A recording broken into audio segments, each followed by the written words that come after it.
Bayangkan sebuah pagi yang tenang di perairan Laut Sulawesi. Udara lembab dan sejuk menyambut mentari yang berusaha menembus kabut tipis yang masih menggantung di cakrawala.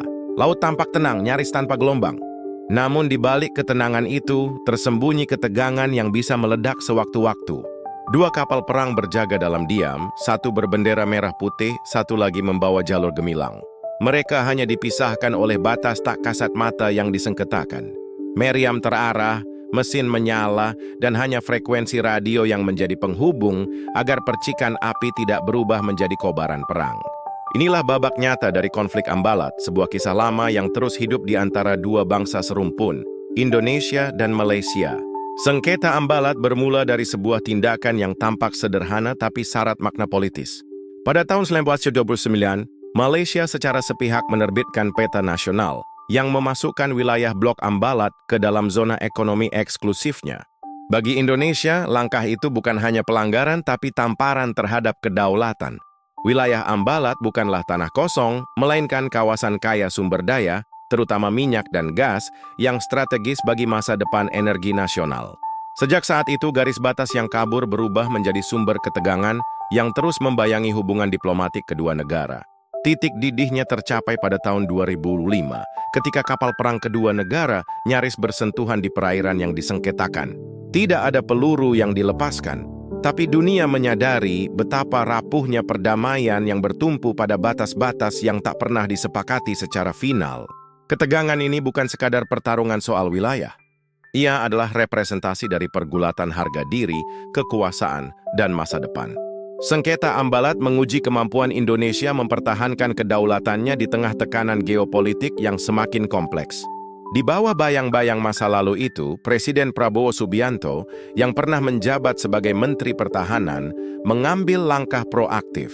Sejak awal masa jabatannya pada Januari 2025, ia langsung mengunjungi Kuala Lumpur, bertemu Perdana Menteri Anwar Ibrahim, dan membuka kembali jalur diplomasi yang selama ini tersendat. Dunia sempat menyambut optimisme baru dari dua negara yang ingin menyelesaikan sengketa secara kekeluargaan. Namun harapan itu retak hanya beberapa minggu setelahnya. 5 warga negara Indonesia tewas ditembak aparat maritim Malaysia di perairan Tanjung Ru, Selangor. Peristiwa itu memantik kemarahan nasional. Di tengah kesedihan dan kemarahan, publik menuntut tanggapan tegas. Dan yang pasti kita dari Kementerian Tenaga Kerja mengutuk dan mengecam perilaku aparat penegak hukum Malaysia yang menurut saya sudah di luar batas ya. Dia membunuh orang tuh. Ini bukan eranya Orde Baru. Berapapun yang mati dicuekin, kalau eranya kita tidak ada. Satu pun warga negara Indonesia, yaitu warga negara Indonesia. Nah, negara harus hadir terhadap kejadian itu. Dan kami dari Kementerian Tenaga Kerja mengutuk keras kejadian itu. Dan kita ikut narasi Menteri Luar Negeri harus diusut tuntas. Prabowo yang baru saja menggagas rekonsiliasi dipaksa kembali ke meja krisis. Ia menuntut investigasi menyeluruh dan transparan dari Malaysia, sekaligus mengingatkan warga Indonesia agar tidak terlibat dalam aktivitas ilegal di wilayah perbatasan. Tapi sekali lagi saya ingatkan bahwa jangan mau ikut-ikut dalam kegiatan ilegal. Kalau nyelundup ke negara asing, risikonya negara asing akan bertindak.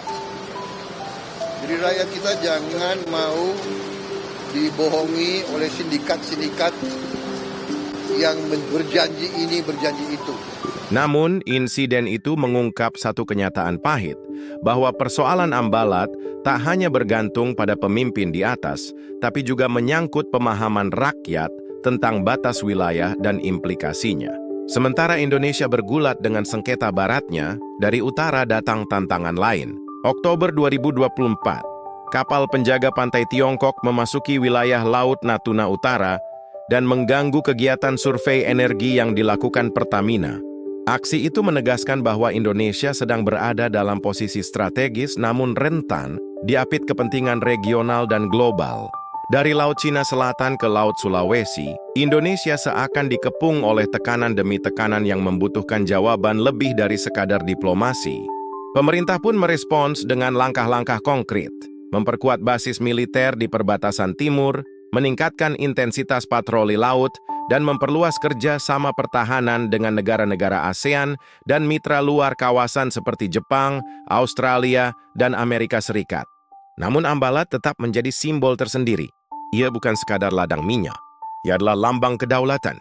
Ia adalah pengingat bahwa dalam dunia modern, batas wilayah masih menjadi sumber konflik utama.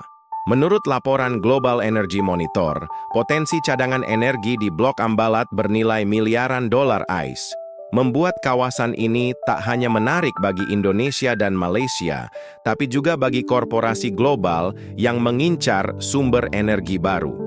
Setiap ketegangan di wilayah ini tak ubahnya bara kecil yang bisa menyulut konflik lebih besar, mengguncang stabilitas regional dan menggoyang jalur perdagangan dunia. Ketidakpastian membuat para investor menahan diri, khususnya di sektor energi yang seharusnya bisa menjadi lokomotif pembangunan di kawasan timur.